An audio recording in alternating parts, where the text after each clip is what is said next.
Welcome to the Commander's Beacon. I'm Eric. Let's talk about another Modern Horizons 2 legendary creature, and that is Carth the Lion. And Carth is a new Super Friends commander. This is a legendary human warrior. It's a 3/5 that costs 2 black-green, and whenever Carth the Lion enters the battlefield, or a planeswalker you control dies, you look at the top 7 cards of your library, you may reveal a planeswalker card from among them, and put it into your hand, put the rest on the bottom of your library in a random order. Also, Planeswalker's loyalty abilities you activate cost an additional +1 to activate. So Carth helps you dig Planeswalkers out of your deck, both when it enters the battlefield and whenever one of your Planeswalkers die, including when those Planeswalkers die by activating their own negative loyalty abilities and running out of loyalty. So it's sort of like a scrap trawler for Planeswalkers. So this is cool, but Carth's second ability is even cooler. All of your Planeswalkers' activated abilities generate an additional +1 loyalty to activate.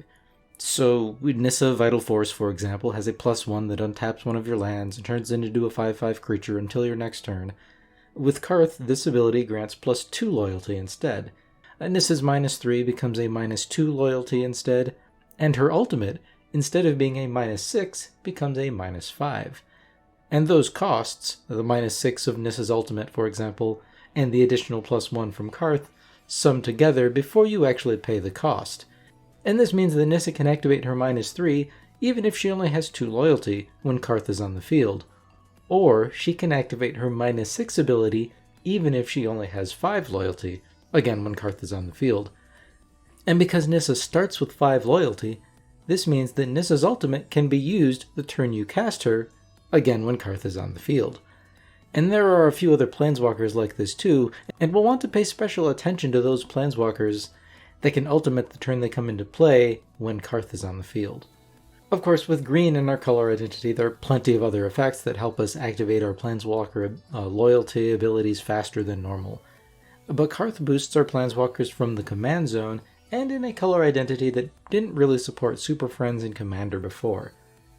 But before we talk too much about how we're going to build Carth for this deck, let's go on a bit of a tangent. So one of the writers on EDHREC, who goes by the name SLVS, makes these really innovative commander deck designs for a series they've called Dual Shot. And a dual shot deck, in SLVS's description, is building 2 decks at the same time in one deck.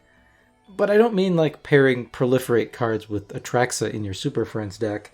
No, that would just be called playing enablers. And it's not like a Raynar deck that wants to exile things, so you play a lot of flicker effects, and then you just decide to include creatures with ETBs like Muldrifter and Revelark that also like to be flickered. No, that's called synergy. The 2 pieces of your deck are just working together. We're talking about 2 actual different deck themes built together into the same deck. For example, SLVS has built a burn deck and a wall tribal deck into one singular deck. But what's the synergy between burn spells and wall tribal? There isn't one. That's why it's like 2 separate decks. But there is a meta synergy. I like that one. Feel free to adopt that term if you like. Meta synergy. Anyways, burn spells can help you knock out your opponents, while wall tribal helps you prevent your opponents from killing you first. The 2 deck concepts might not feed into each other synergistically, but they both fulfill specialized and separate roles in the deck's overall performance. And again, these decks are very unique, and yet they can still perform well and win games. So I mentioned this dual shot series because this Carth the Lion deck that we'll be talking about today is similar. We have 2 different deck themes smashed together into one, hopefully coherent package. Of course, we'll play Golgari Super Friends, but we're also playing a deathtouch tribal. What do Planeswalkers and deathtouch creatures have in common? Well, nothing. And again, that's the idea. But there is value in combining the 2. Planeswalkers produce tons of value, but they're vulnerable to attack by creatures. And this problem is compounded in 4-player Commander compared to, for example, 1 versus 1 formats, because your Planeswalkers will be easy targets for attack by 3 other players rather than just 1 other player. This is such a problem in Commander that Planeswalkers in this format are often evaluated based on their ability to defend themselves, for example by creating creature tokens. Let's take a closer look at Garruk here. His 0 ability creates 2 wolf creature tokens that put a loyalty counter on each Garruk you control when they die, and his -3 ability destroys a creature and draws you a card. Now if there is a creature you really want dead, then you might really want to use Garruk's -3 ability right when you cast him. This will reduce Garruk to just 2 loyalty, and you might not have enough blockers to protect him from attack by other creatures, especially if you're playing a Planeswalker heavy deck. And you don't really want your 6-mana Planeswalker to die after only a single activation. So even if you want to kill a creature with Garruk, you might feel pressured to use his 0 ability just to create blockers to protect him. And that's where our deathtouch creatures come in. They sit around on the board, being cheap and discouraging your opponents from attacking into your Planeswalkers. Because let's be real, when an opponent attacks into your Vampire of the Dire Moon, trying to get at one of your Planeswalkers, and they trade with that little deathtouch creature in combat, they didn't win that exchange. Or if they have to cast a Swords of Plowshares on your 1/1 deathtoucher so that they can attack your Planeswalker, that just feels icky. It's wrong, no one wants to do that. So we're going to gum up the battlefield with cheap, little annoying deathtouchers that'll generally make it unreasonably costly for our opponents to attack our Planeswalkers. And we'll use our Planeswalkers, supported by Carth, to generate value and win the game. But I will give the disclaimer here that in order to make room for all the deathtouch creatures in this deck, I've had to eliminate some of the cards that would normally fit really well in a Super Friends deck. And obviously we can't eliminate the Planeswalkers, so instead I've chosen to cut a lot of the Planeswalker support cards, things like Doubling Season, Proliferate effects. Most but not all of these things that help our Planeswalkers stack up loyalty counters more quickly have been cut from the deck to make room for our deathtouch creatures. So compared to the more typical Carth Super Friends build, this deck won't be as explosive. But with our increased defenses for our Planeswalkers, this deck will be more reliable. You could perhaps say that it has a higher floor, or in other words that it's harder to disrupt from doing its thing, but it also has a lower ceiling. Now when things are going well, it won't generate value as quickly. And compared to other deathtouch tribal decks which might struggle to finish games with all of their low power, cheap creatures, the addition of the Planeswalker strategy here gives us mid to late game value that can help us win games. So overall, this deck will give you a very reliable way to play Carth the Lion. Let's talk about what's in the deck, starting with the Planeswalkers.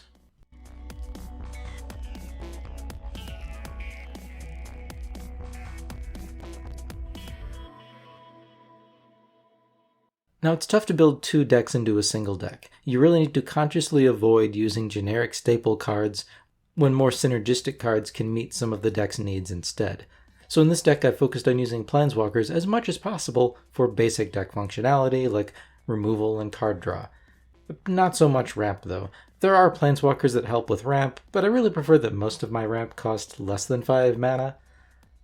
One exception, of course, is Jiang Yangu Wildcrafter. This is a 3-mana Planeswalker that enters with 3 loyalty, and it has a static ability. Each creature you control with a +1/+1 counter on it has tap, add 1 mana of any color. And it has a -1 to put a +1/+1 counter on target creature. So Jiang Yangu can turn all of our little deathtouchers into mana dorks, and with Carth on the field, that -1 ability now costs 0 loyalty, so we can activate it indefinitely. Now there's lots of Planeswalkers that provide card draw. They may still cost 4 or more mana, but that's okay since we won't generally need to draw cards for the first few turns anyways. And we have 5 Planeswalkers in this deck that can help us draw cards directly. We've got Ob Nixilis Reignited. This is a 5-mana Planeswalker, starts with 5 loyalty. It has a +1, you draw a card and lose 1 life. Also pay attention to Ob Nixilis' ultimate. It's a -8. Target opponent gets an emblem with whenever a player draws a card, you lose 2 life. This is a win condition, or at least it can help take out 1 player. And if you've got Carth on the field, you can activate Ob Nixilis' +1, which becomes a +2 the turn you cast it, so it goes up to 7 loyalty. And then the next turn, if Carth is still around, you can activate this ultimate. Then there's also Lulth the Spider Queen, which isn't technically released yet. This is an early spoiler from the upcoming Forgotten Realms set. But Lulth is another 5-mana Planeswalker. It starts with 4 loyalty, and it has a 0 ability to draw a card and lose a life. Vraska Golgari Queen, Tevesh Sat, Doom of Fools, both of these can provide you card draw at the cost of sacrificing a permanent. Vraska has a +2, you may sacrifice a permanent. If you do, draw a card and gain 1 life. Note that this is a May ability, so you don't actually have to sacrifice a permanent if you just want to get the +2 loyalty. And Tevesh Sat has a +1 ability to sacrifice a creature or Planeswalker and then draw 2 cards, or 3 cards if that sacrificed permanent was a commander.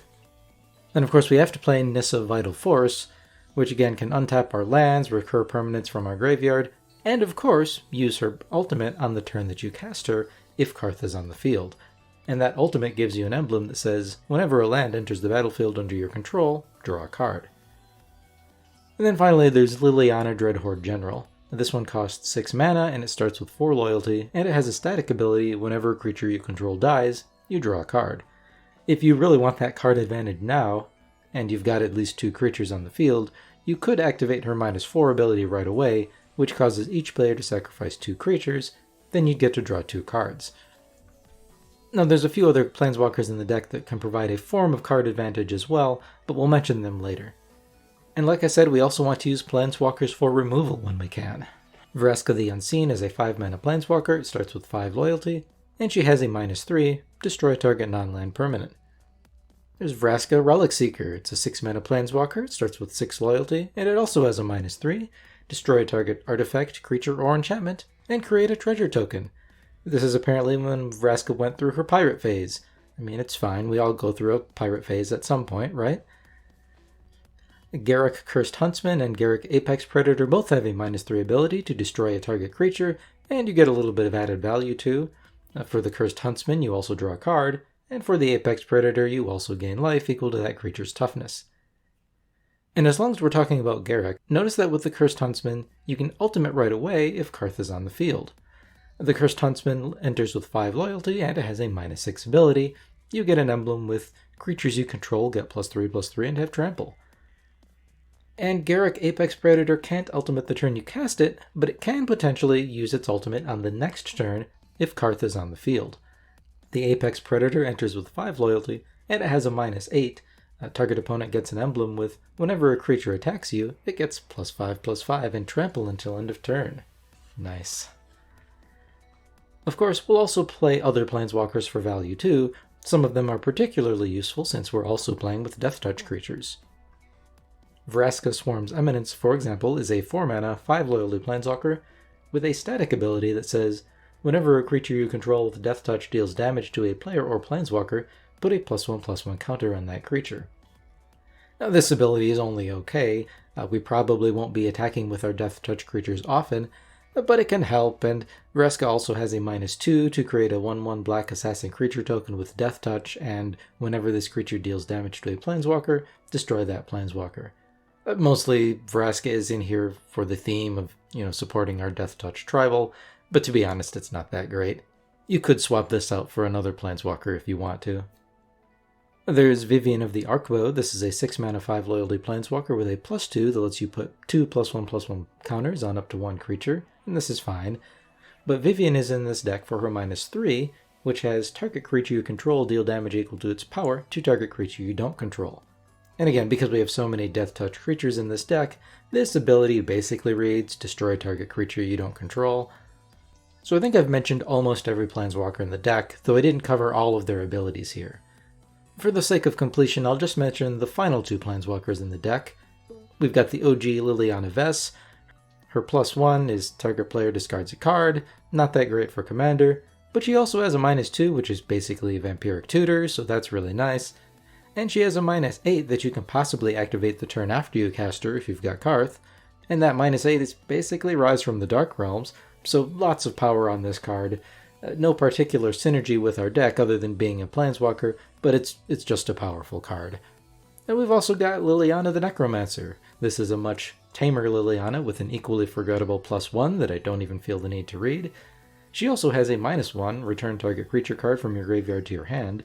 So I like this because, number 1, with Carth this ability costs no loyalty, and number 2, we have lots of cheap deathtouch creatures in this deck, so Liliana can easily recur them, and we can easily spend the 1 to 2 mana to recast them, and make it really hard for our opponents to attack into our planeswalkers.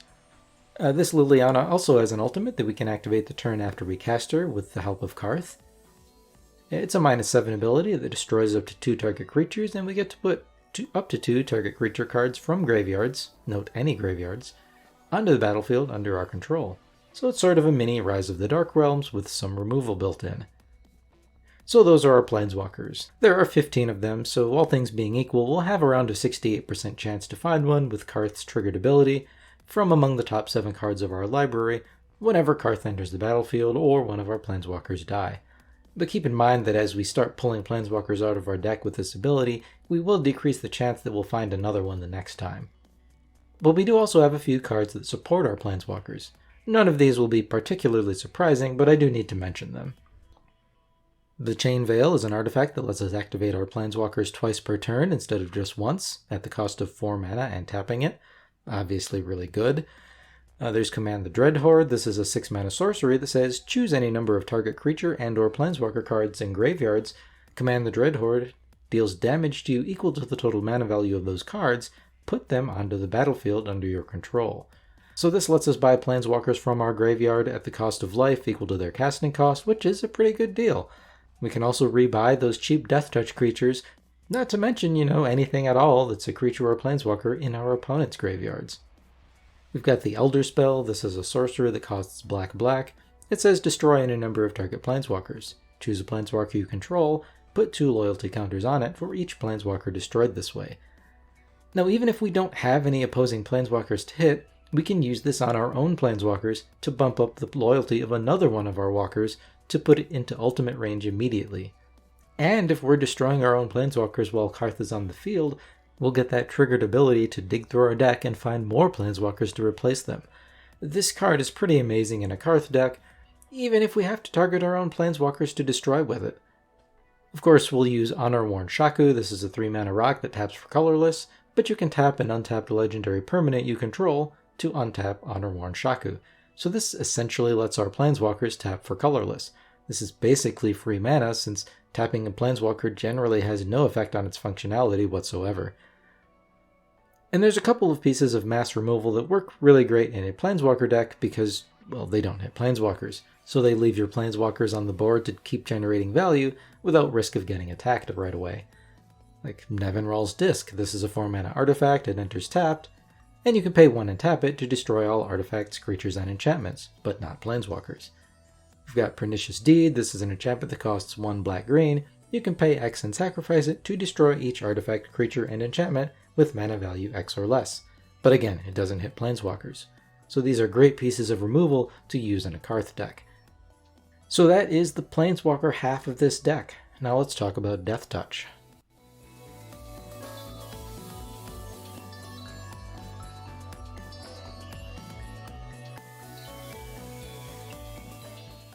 Our deathtouch creatures in this deck perform 2 roles. First, defending our planeswalkers, and secondly, they can provide some additional support in removing creatures outside of combat. We mentioned Vraska, Swarm's Eminence, and Vivian of the Arkbow earlier, but there are other effects too. And just like with our planeswalkers, we want to use deathtouch creatures to fill as many spots as we can for our deck's card draw, ramp, and removal. We've got Deathcap Cultivator and Leyline Prowler, which are mana dorks with deathtouch, or at least Deathcap Cultivator can have deathtouch if you've got at least 4 card types among cards in your graveyard. And if you don't, it's still a 2 mana dork that taps for green or black, which is fine. For card draw, we've got Ocam Adversary and Thorn of the Black Rose. Ocam Adversary is a 2/3 with deathtouch that costs 3 and a green, but it costs 2 less if an opponent has a green permanent. And when it deals combat damage to a player, you draw a card. Thorn of the Black Rose is a 1/3 with deathtouch that costs 3 and a black, and when it enters the battlefield, you become the monarch. With all of our deathtouch creatures, our opponents won't easily take the monarch from us, so this can be pretty reliable card draw. I really wanted to include more monarch cards in the deck too, but when we're combining, deathtouch and planeswalkers into one deck, I just couldn't find the space to make a third deck sub-archetype here for monarch. Now for removal, the only deathtouch creature I'm using is Acidic Slime. This is an expensive one that costs 3 green for a 2/2 with deathtouch, and when it enters the battlefield, you get to destroy target artifact, enchantment, or land. And for utility, I really like Skullwinder. This is the group huggy deathtouch version of Eternal Witness. It's 2 and a green for a 1/3 snake with deathtouch. When it enters the battlefield, you get to return a card from your graveyard to your hand. Then you choose an opponent who gets to do the same. So this can be rebuy your spent planeswalkers, or just anything else you want to reuse from your graveyard, and you can do political things with it too, of course. But we've got plenty of other deathtouch creatures in the deck. We'll use as many low mana cost Death Touchers as we can. Creatures like Foulmire Knight, Vampire of the Dire Moon, Wasteland Viper. We'll put a priority on Death Touchers that can block flyers, like Deadly Recluse, Thornwheeled Archer, Embodiment of Agonies. There's a couple of creatures that reward us for playing Death Touch Tribal as well. There's Hooded Blightfang. This is a 1/4 with Death Touch that costs 2 and a black, and it has whenever a creature you control with Death Touch attacks, each opponent loses 1 life and you gain 1 life. It also has whenever a creature you control with Death Touch deals damage to a Planeswalker, destroy that Planeswalker. Now we don't plan to attack much with our Death Touchers, but it is nice to have the extra reach to damage our opponents with them just by attacking if we need to. Of course, there's also Finn the Fangbearer. This is a 1/3 with Death Touch that costs 1 and a green, and it has whenever a creature you control with Death Touch deals combat damage to a player, that player gets 2 poison counters. Again, our primary game plan is to use our Death Touch creatures to defend our Planeswalkers, but Finn can also definitely turn them into a win condition through combat if we need to. And if not, Finn is another Death Touching blocker, and that's just fine too. We'll even use Death Touchers that have First Strike, which are pretty much unkillable in combat unless the creature blocking or blocked by our Death Touching First Striker also has First Strike or Double Strike, or Indestructible I guess too. So we're using Glissa the Traitor. This is a 3/3 with Death Touch that has First Strike and it costs black, green, green. It also lets you return an artifact card from your graveyard to your hand whenever an opponent's creature dies, which might be relevant on occasion for this deck. We do have a few artifacts, but Glissa is mainly here for the combination of First Strike and Death Touch. Of course, we can also give any of our Death Touch creatures First Strike, and Flying, with Bladed Pinions. This equipment costs 2, it equips for 2, and it gives the equipped creature Flying and First Strike, which makes our Death Touchers, again, very, very difficult to attack into. Outside of creatures with Death Touch, we'll also use Thornbite Staff, which is silly in a Death Touch deck. This is an equipment that costs 2, it equips for 4, and it gives the equipped creature pay 2 and tap this creature deals 1 damage to any target. And whenever a creature dies, untap this creature.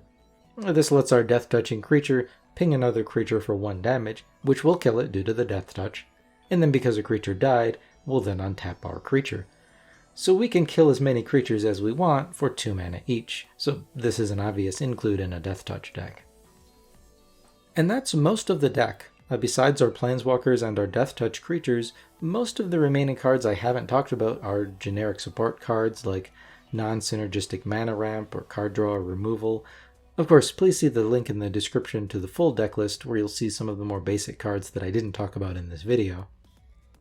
But for now, let's go over the deck stats and cost.